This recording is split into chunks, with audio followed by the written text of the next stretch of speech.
Hey, peace, everyone. Thanks for being here. One deal it. Recognize royalty, recognize it, recognize royalty. Gotta recognize it, recognize royalty. Like they ain't got eyes to recognize royalty. I can feel, recognize royalty. I can see, recognize royalty. Now I recognize royalty. Royalty's eyes.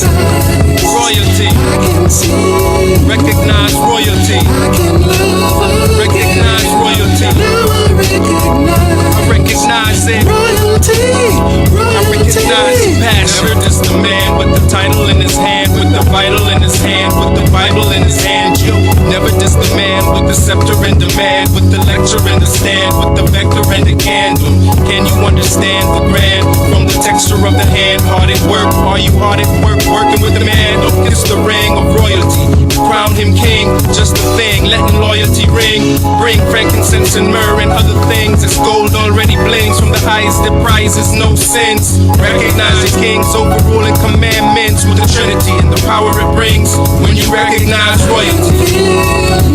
I feel it. I can see you. Yeah, I see it. Now I recognize now. Royalty. I can see you. I see it. I can love again. Now I'm in love now. I recognize your passion. Royalty. Recognize royalty. Yeah, blessings. Once again, welcome to part 4 of our saga. So far we've learned that hip hop is white people stuff. Hip hop is white people stuff. And mainly because of disco. And hip hop's connection to disco kind of reveals exactly who is hip hop's creator. We said disco is a French term. Discotheques were invented in France, and street partying is kind of an offspring of the discotheque, which was imported to the U.S. So because of disco and because of gangs, hip hop is added gang culture to disco. The Black Spades actually, copied white gangs as well. They actually dressed in the way white gangs dressed, they actually wore jackets with swastikas on it. Um, you know, Now, not to say that they agreed with Nazi ideology, but they did it just as as a way to intimidate people. Um, but regardless of that, I think a lot of the white gangs did it for the same reason, as an intimidation factor. So the fact that we have the black gangs dressing like the white gangs, I think we can easily say gang culture, especially the black street gang culture, is copying the white street gang culture, if you will. And so if we look at it from the aspect of disco or gangs, it in terms of hip hop, it goes back to white folks. Um, Africans, we roll in tribes. Africans roll in tribes, not gangs. Gangs is white people stuff. So hip hop is white people stuff. Similar to the music, we said they just took disco and R&B songs and made a new genre by cutting and scratching music that already existed. And it's the same thing with the culture. We just remixed disco culture. We remixed disco music, called it hip hop music, and we remixed disco culture and called it hip hop culture. But that's really all it is. It's just drugs, sex, and gang. That's what hip hop is. It's and again, it's just an evolution of disco culture. Um, And so, from the last video, after we partied with the spades, we discovered that Afrika Bambaataa is the father of the hippity hoppers. Afrika Bambaataa is your father. Um, and we said P. Diddy is hip hop. P. Diddy is a good representation of hip hop today, with the sex, the promiscuity, and the gang. I don't know about the gang stuff too much, but I'm gonna go out on a limb and assume there's some of that in there as well. Um, and then there's the idea of LGBTQ in the hip hop movement. We said hip hop moved to the left, to the left. So when they move to the left, I think that social movement of hip hop is there an LGBTQ agenda in there as well? Because with the birth of it from Bambata and his the allegations against him with young boys, with young hippity hoppers, I guess. And then with P. Diddy and everything going on with him, you just wonder. We learned that the gay population had a role in creation of disco, and so I think that it's also quite prevalent in hip hop. So the father of hip hop culture is disco culture, and Afrika Bambaataa is the father of the hippity hoppers. And Zulu Nation as well. Afrika Bambaataa and the Zulu Nation is the creator of hip hop. And so, for that reason, today's video, today's lesson is what's today's mathematics?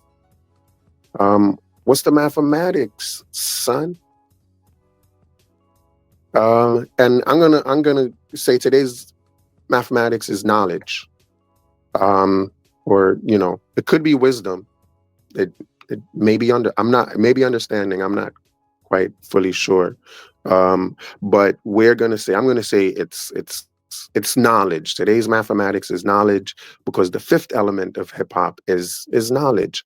And today, we're gonna talk about the fifth element of hip hop, the knowledge around hip hop, and kind of learn a little bit more about it, and maybe see if Black people really did create hip hop or not. Maybe just in terms of the fifth element of knowledge. Let's see where that takes us. So that's our goal for today. Let's see how this goes. All right. So as usual, we're gonna wiki. Let's see what we can see. We read about the black spades yesterday, and from that reading, we learned about the fact that the spades follow the teachings of the 5% Nation, Malcolm X, and the Nation of Islam. So today we're going to talk about those teachings and see exactly what the spades were being taught. Because as someone that grew up in the Bronx, the idea of the 5% knowledge, the God bodies, the nation of gods and earths, having ciphers, that idea of having ciphers, that's real to me, and that was a part of even my own experience at a point in my life. So this is all real stuff to me, and so let's just kind of dive into it and just say it's a real part of hip hop culture. This idea of the knowledge aspect of the culture is a real deep and even foundational part of the culture. So it should not be ignored. So let's go into so the first ones we're going to talk about is the 5% Nation. So let's see what it says about them, if we can. It says the 5% Nation, sometimes referred to as the Nation of Gods and Earths, or the 5%ers, is an Afro-American nationalist movement influenced by the Nation of Islam, that was founded in 1964 in the Harlem section of the borough of Manhattan, New York City, by Clarence 13X, who was previously known as Clarence Edward X. Um, yeah, let's see who Clarence X is. Let's read about him a little bit. It says Clarence 13X, also known as Allah the Father. Wow, that's a name, boy. Um, Clarence 13X, also known as Allah the Father, was an American religious leader and founder of the 5% Nation, sometimes referred to as the Nation of Gods and Earths. He was born in Virginia and moved to New York City as a young man before serving in the United States Army during the Korean War. Well, thank you for your service, sir. Um, After returning to New York, he learned that his wife had joined the Nation of Islam. So it's the Nation of Islam seems to be the center of kind of all of the knowledge that the fifth element is made up of.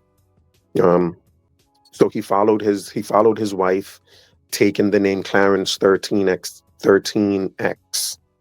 He served in the group as a security officer, martial arts instructor, and student minister before leaving for an unclear reason in 1963.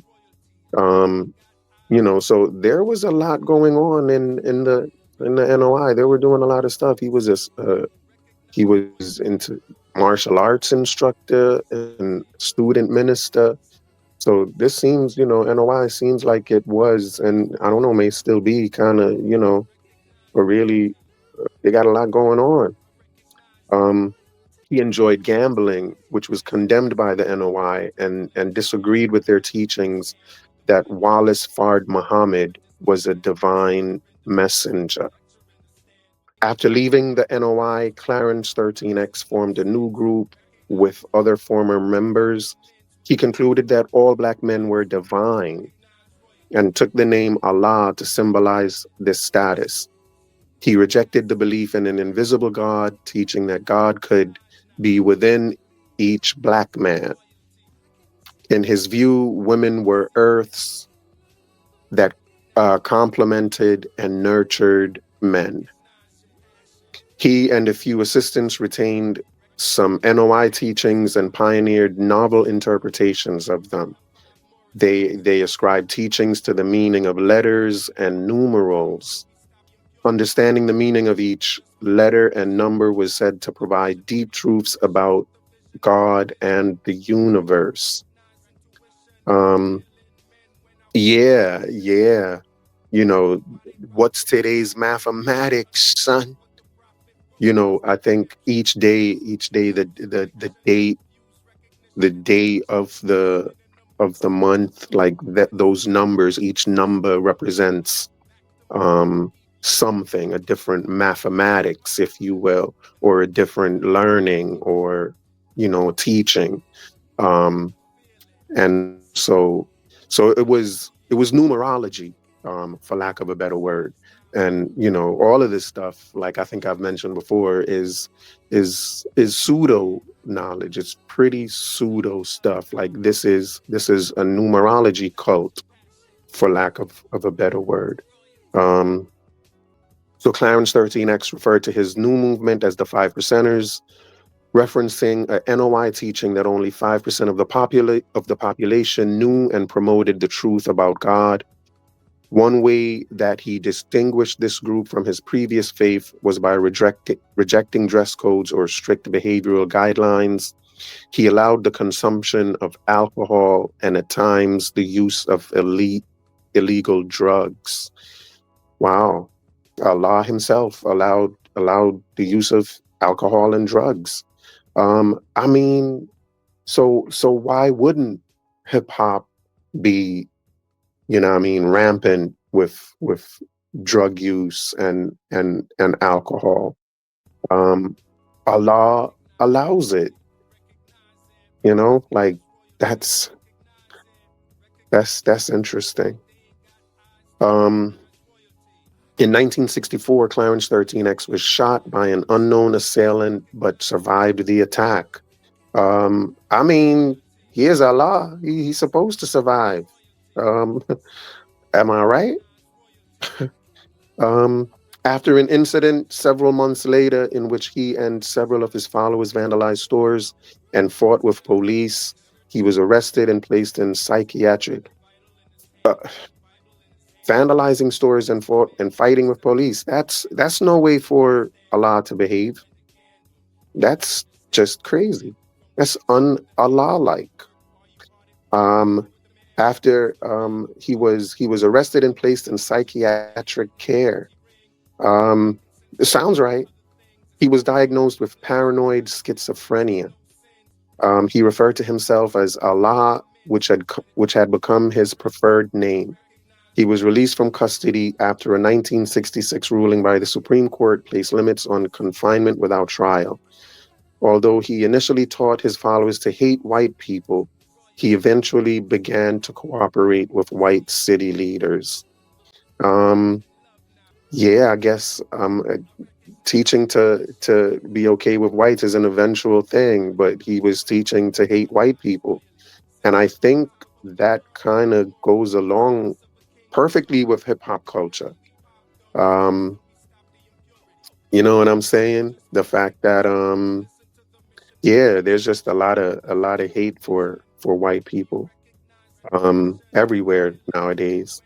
Um, so it says, although he initially taught his followers to hate white people, he eventually began to cooperate with white city leaders. They gave him funding for a night school, and in return, he tried to prevent violence in Harlem. In June 19, this is the same guy that was vandalizing stuff, remember, and fighting with police. In June 1969, Clarence 13X was fatally shot. Oh, okay. So he wasn't really Allah. Um, the identity of his killer is unknown. The mayor of New York City and several other prominent leaders expressed condolences to his followers.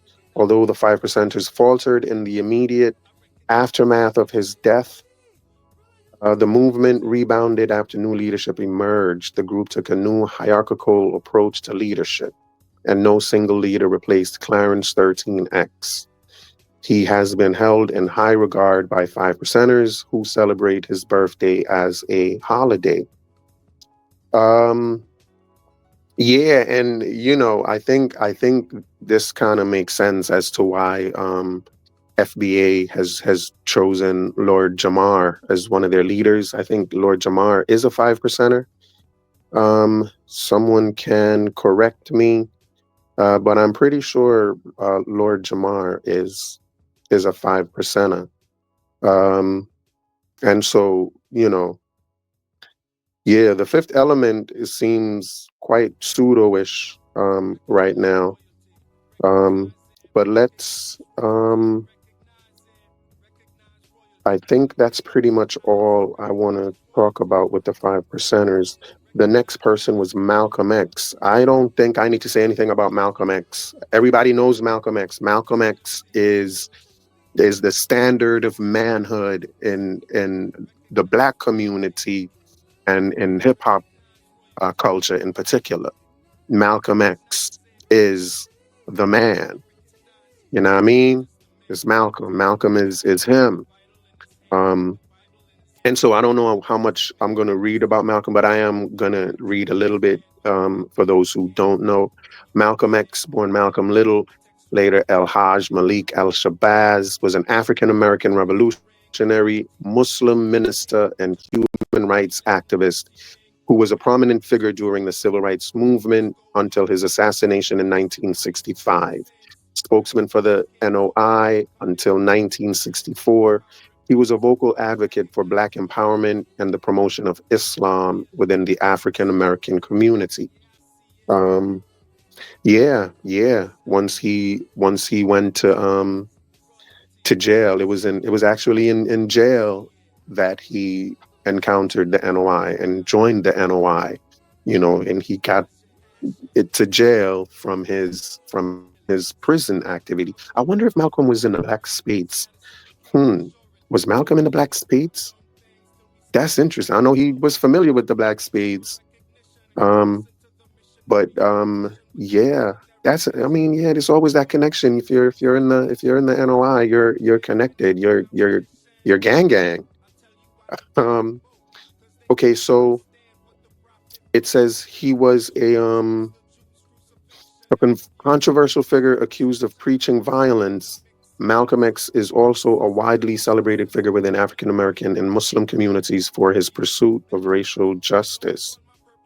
Um, and it kind of goes into just the history of Malcolm, and I think we pretty much know about that. Malcolm, like the the the 5% Nation and like the Nation of Islam, he too was a separatist, and he wanted Black people to separate and have their own thing happening. You know, he was against Martin Luther King and Martin Luther King's civil rights movement. You know, and given the fact that Malcolm had some immigrant background, you know, the fact that he was going against Martin Luther King kind of makes that kind of tether-like behavior, does it not? Um, yeah, I don't understand how FBA's standard is kind of relaying such tether-like behavior. But that's beyond the point. Um, yeah, I think that's all I'm going to read about Malcolm X. Um, I think the main thing here is that he is integral to the fifth element of hip hop, and he is he's one of those people that is really um, uh, respected in the culture. So last but not least is the Nation of Islam.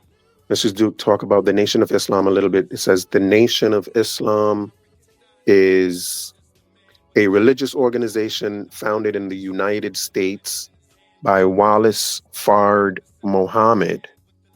Yeah, by Wallace Fard Muhammad in 1930.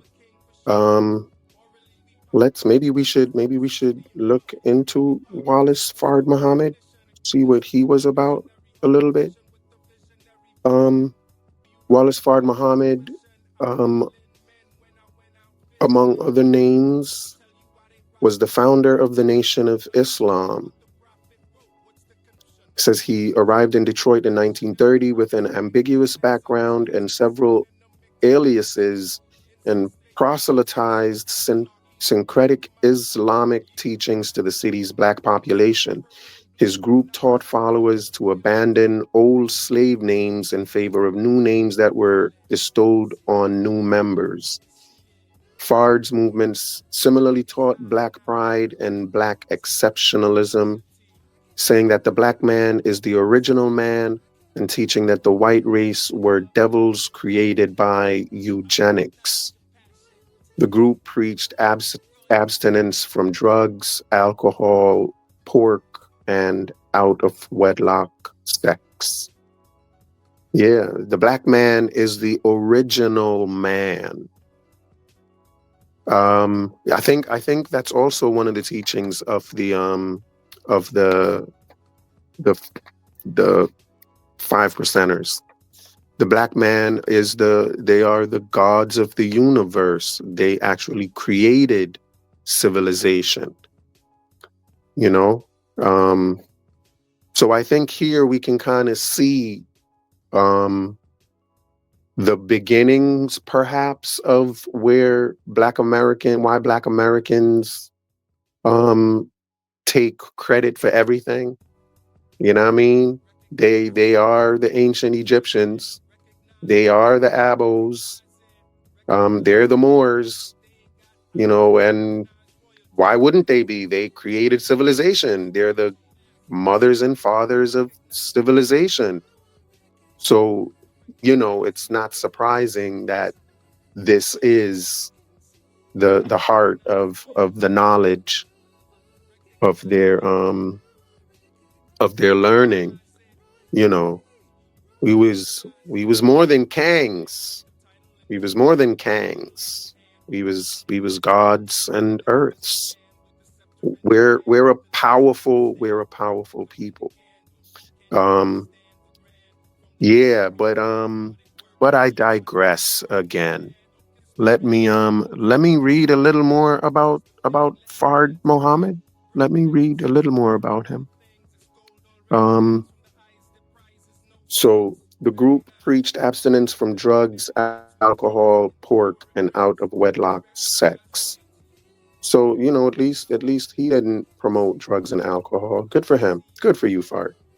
Um, After one of Fard's followers, clearly psychotic, performed a human sacrifice. Ooh, okay, human sacrifice was happening. Yeah, but he was clearly psychotic. Yeah, let's roll with that. Fard was briefly arrested. Fard was set free, but he was ordered by police to depart Detroit and not return. Wow, get out. Like, even though this guy was psychotic, it looks like they said Fard, was kind of, I don't know, they kicked him out. They felt he was responsible somehow. You know what I mean? Um, but they said to get out and don't come back. But instead, he continued to return to the city, where he was spotted by police in 1934 after repeated arrests and death threats. Fard left Detroit and ultimately disappeared. Elijah Muhammad succeeded Fard as leader of the NOI. Fard's teachings, in turn, influenced many, including Malcolm X, Clarence 13X, boxing legend Muhammad Ali, and indirectly basketball star Kareem Abdul-Jabbar. Um, Next thing it goes into are his origins. So let me just read a little bit about Fard's origins. And again, I think this is important since he is kind of the heart, the center. The fifth element is centered around Fard Muhammad. So let's give him some attention.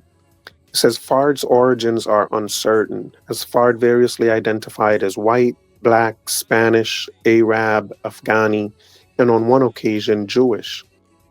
Scholar John Andrew Morrow describes Fard as a racial and ethnic chameleon, noting Farad lived in one of the most vicious racist societies in the world, America. The conditions in which Black people and indigenous people lived here were horrific. Segregation was severe, bigotry abounded, white supremacy permeated everything. Lynches were a daily occurrence. There were columns in the newspaper titled "Today's Lynchings." Wow. Fard witnessed unspeakable horrors committed by genuine devils. Why would Master Fard pass for white? Who wouldn't? So I guess there was a lot of criticism for him passing for white, saying he was white, black, he passed for Spanish, Arab, Afghani. And, I guess this guy is excusing that and saying that, he was hiding who he was to kind of, I guess, bypass whatever was happening at that time. It goes on to say many scholars argue that Fard may have had been from the Indian subcontinent. On his World War I draft card, Fard identified as a citizen of Afghanistan, born in Shanghai. Fard reportedly spent time in the Ahmadiyya Mosque, a movement prominent in Pakistan. Used translations of the Quran from Pakistanis and bestowed Pakistani names on followers. Fard's teaching of the tribe of Shabazz may have been tied to Pakistan's shrine of Lal Shabazz Kalanda. Some speculate Fard was a Turk or a Greek. He had been known as Fred the Greek or Fred the Turk in 1908. Some claim Fard was a white man, perhaps from New Zealand. Fard indicated that background in records from 1920. In 1924, when he married a woman from Spanish ancestry, Fard claimed he had been born in Madrid, Spain. I will say though, I just don't think he's an African American. He doesn't look African American. He's Middle Eastern or something. Do I want to say he's white? He could be. He looks like a white man. You know, he's more white than black. So even in this respect, we see that the fifth element goes back to a white man. At best, he's a Middle Easterner. So, you know, hip hop's fifth element goes back to not a black man. These are not teachings of black people or of Africa. Is definitely Islam is definitely not an African religion. Um, and it says here that he was specifically into the Ahmadiyya mosque. Let's just read a little bit about what that was. That may tell us a little something more about who he is. Ahmadiyya, officially the Ahmadiyya Muslim Jamaat, is an Islamic messianic movement originating in British India in the late 19th century. It was founded by Mirza Ghulam Ahmad, who said he had been divinely appointed as both the promised Mahdi, or the guided one, and Messiah, expected by Muslims to appear towards the end times and bring about by peaceful means the final triumph of Islam, as well as to embody in this capacity the expected eschatological figure of other major religious traditions. So he was the same way. Um, Fard was everybody. He was white, black, everybody. This guy, the Mahdi, is every religious prophet ever. He embodied them all. Ahmadi thought emphasizes the belief that Islam is the final dispensation for humanity as revealed to Muhammad, and the necessity of restoring it to its true intent and pristine form, which had been lost through the centuries. Its adherents consider Ahmad to have disappeared as the Mahdi, bearing the qualities of Jesus in accordance with their reading of spiritual prophecies, revitalize Islam and set in motion its moral system that would bring about lasting peace. They believe that upon divine guidance, he purged Islam of foreign accretions and belief and practice by championing what is, in their views, Islam's original precepts as practiced by Muhammad and the early Muslim communities. Ahmadis thus view themselves as leading propagation and renaissance of Islam. So yeah, I think it's fair to say that's who Fard Muhammad was. You know, and what's even more fair to say is that he was not a black man. You know, so and the fact that the entire fifth element is tied around him, you know, the the whole fifth element of hip hop is tied around Wallace Fard Muhammad and his teachings, which is the teachings of Islam. It's it's the teachings of Islam is what the fifth element boils down to. From the 5% nations, the you know, to Malcolm to NOI, it's all around Fard Muhammad. Um, so you know, in that respect, you know, it doesn't get more pseudo than that. It really does not get more pseudo than that, and it doesn't get more not black than that. You know, the religion of Islam is not a black religion. It's not an African religion. It's an Arabic religion.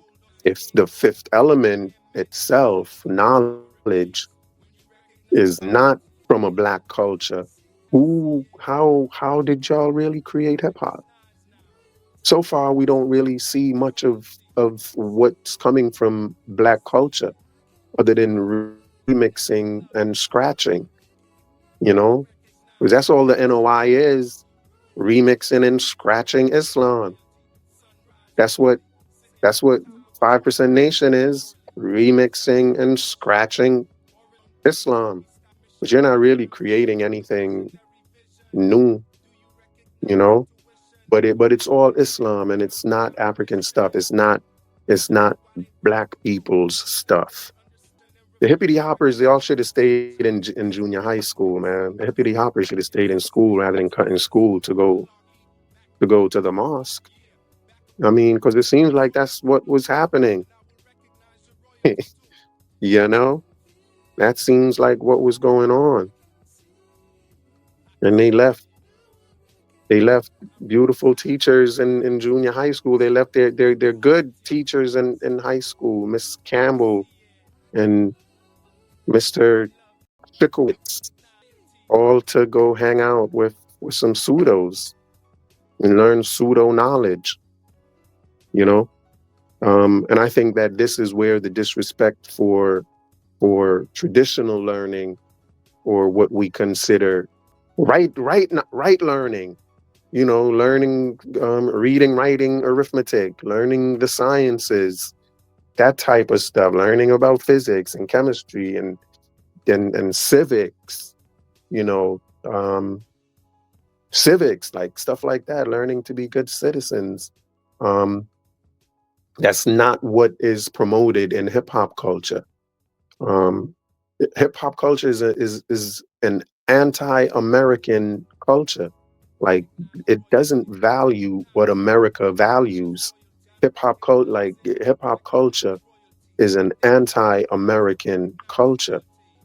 From the gangs, from drugs, all of that is the sexual promiscuity. All of those things are anti-American values, you know, and they're being pushed on by a foreign religion into black neighborhoods and kind of, you know, spoiling the brains and minds of the youth.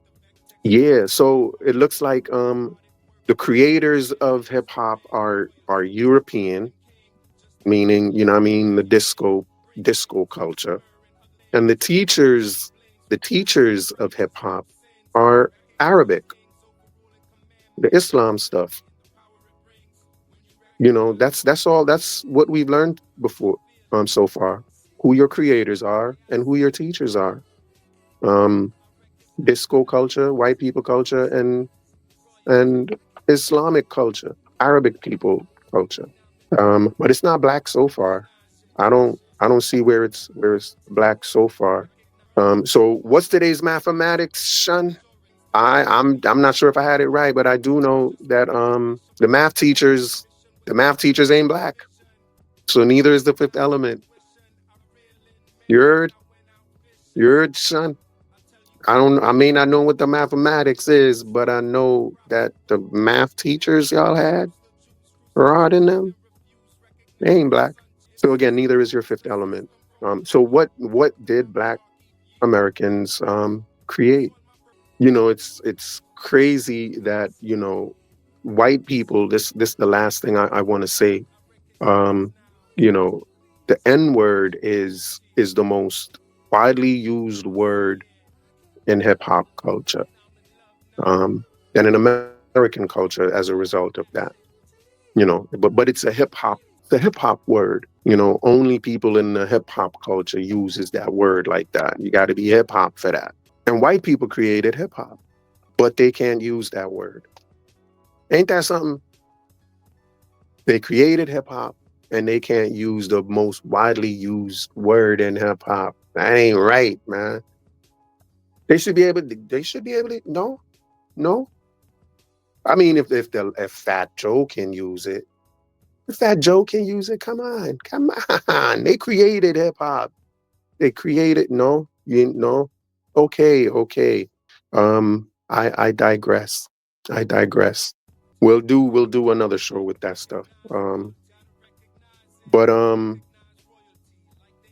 next show we're gonna do another show soon. You know, we've spoken about you know, the teachers of hip hop and the creators of hip hop. We're gonna go back to, you know, the creators and see who else was involved with creating hip hop. Um, you know, and see where that takes us down this pesky rabbit hole. Yeah, man. So that's about it for today. Please, um, you know, Please hit the like button. You know you like what you heard. Hit the like button and hit subscribe. Subscribe. You know, you get and the notifications. You get notified for when I go live. You get notified when I'm, you know, when the new video is being premiered. You wanna watch it with me live. We could talk about it together. So subscribe and be notified. And join the Discord. Join the server, man. We out here. You know, we can kick it. We can kick it in the server. Join me on X. I'm the American Dream Guy. At American Dream Guy on X. We're there. Me and Elon hanging out. And then the Cash App, man. You know what I mean? American Dream is alive. The Cash App, it works. And teamwork makes the dream work. You heard? All right, folks. Once again, thank y'all for coming through. It's a blessing. And we'll get it on the next one. All right, peoples. Be good. So in my purple and blue, and I will recognize your royalty too. Recognize royalty. Recognize it. Recognize royalty. Gotta recognize it. Recognize royalty. Like they ain't got eyes to recognize royalty. I can feel. Recognize royalty. I can see. Recognize royalty. Now I recognize royalty. Royalty's eyes. Royalty. I can see. Recognize royalty. I can love. Recognize royalty. Now I recognize. I recognize it. Royalty. I recognize passion. Never just the man with the title in his hand, with the vital in his hand, with the Bible in his hand. You never just the man with the scepter in demand, with the lecture in the stand, with the vector and the candle. Can you understand the grand from the texture of the hand? Hard at work, are you hard at work? Working with the man, don't kiss the ring of royalty. Crown him king, just a thing, letting loyalty ring. Bring frankincense and myrrh and other things. It's gold already blings from the highest that prizes no sins. Recognize the kings overruling commandments with the Trinity and the power it brings. When you recognize royalty, I feel it. I can see. Yeah, I see it. I recognize now. Royalty. I can see. I see it. And I'm in love now. I recognize your passion. Recognize royalty. Sunrise royally. Sitting on top of the world. I'm five morally. Status of a king for surely. Morally, we pop dumb things till we stop the impurity.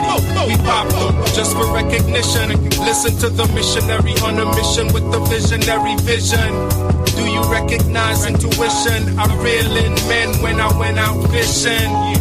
I'll tell you why they rocked the boat. Cause they didn't understand what the prophet wrote. What's the conniption? Choose the Jews' crucifixion and refuse recognition at son child's christening in the mix some and some. Insist they fix the system from malarkey back to my monarchy. Yeah, back above me. Don't soil my purple and blue, and I will recognize your royalty too. I can feel you. I feel it. I can see. I can see it. I recognize now. It's your royalty. I can see. I see it. I can love. And I'm in love now. I recognize your passion.